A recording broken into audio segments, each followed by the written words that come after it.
Welcome all to Fanshala, an educational trip to the evolution of history and geography. In this video, we are going to continue with our previous session of socio-religious causes which led to the revolt of 1857. In the last video, we showed how the presence of different educational institutes ran by different religious groups preaching in different languages helped the Britishers to introduce Christian missionaries where they openly preached about Christianity and great deeds of Lord Jesus Christ. If you haven't seen the video, then you can check it out by the link that will be shown at the end of this video. India, since its very first origin, relied on gurukuls, where the gurus or sages taught various subjects like religion, administration, warfare, mathematics, astrology, and many more in Hindi and Sanskrit languages. After the Mughal invasion, many new madrasas came up where Islamic studies were propagated in Urdu, Persian, and Arabic languages.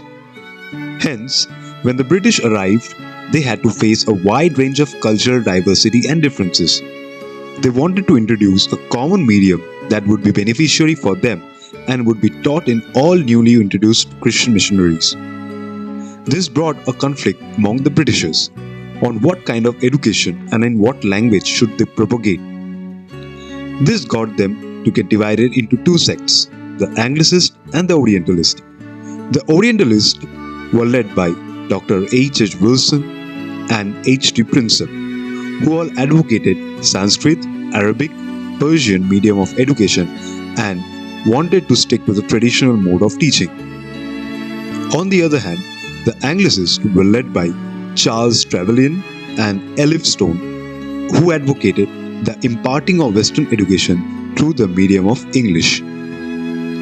However, finally, the English Education Act of 1835, popularly known as the Charter Act, was passed by Lord William Bentinck, the Governor-General of British East India Company, brought the conflict to an end and made the spread of Western education through the medium of English compulsory over the entire nation. This act was a nightmare for traditional gurukuls and madrasas, as this made the Christian missionaries to draw more people towards them. People with orthodox views believed that the act was made just to convert them all into Christians.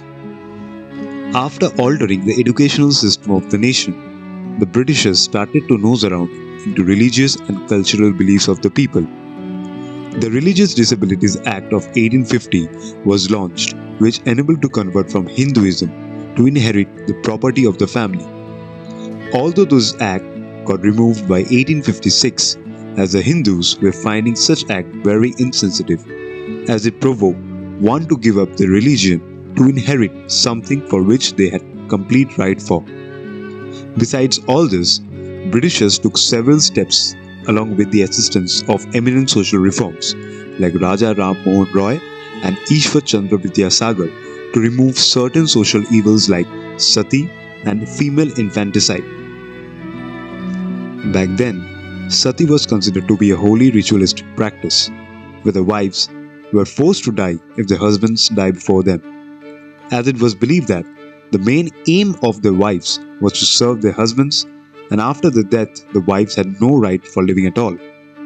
Another progressive act was Widow Remarriage Act, passed in 1856, which allowed the widows, who all were disregarded from the society, to start a new married life. As back then, the widows were considered to be very unlucky and to some extent unacceptable within the society.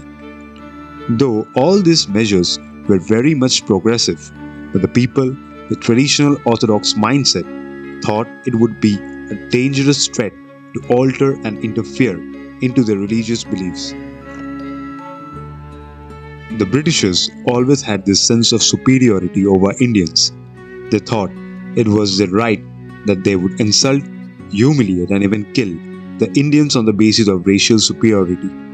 They took pride for being fair-skinned. It was even passed by an English magistrate at Agra that every native Indian should bow down and give salute to all English gentlemen on the streets, irrespective of what rank they hold. Such inhuman customs were made by the imperialists to suppress the nations and create a sense of royalty for them. With the course of time, as India became one of the most important trading colony under the British East India Company. The Britishers wanted to improve the transport and communication network. In those days, the roads were primarily kacha road, which means they were fit for the bullock carts, horse carts, and palkis to run over them. In order to smoothen the communication network across the whole nation, the company introduced railways and telegraphs. On 6 April 1853, dedicating to Lord Dalhousie, the first railway line in India was inaugurated, which was of 34 km spanning from Bombay to Thane, and telegraph was first installed in 1851. Although railways and telegraph was introduced to serve the purpose of the Britishers, but the Indians looked it upon as means to break social order and caste rules. As in the railway compartments, people of all castes had to sit together. This, up to some extent, broke the sense of untouchability and social outcasting. There was also a rumor that the telegraph poles would be used for hanging people who were against the company's rule. So, here we see how the Britishers interfered into the social and religious customs of the Indians to pave their ways to build their British ruled India.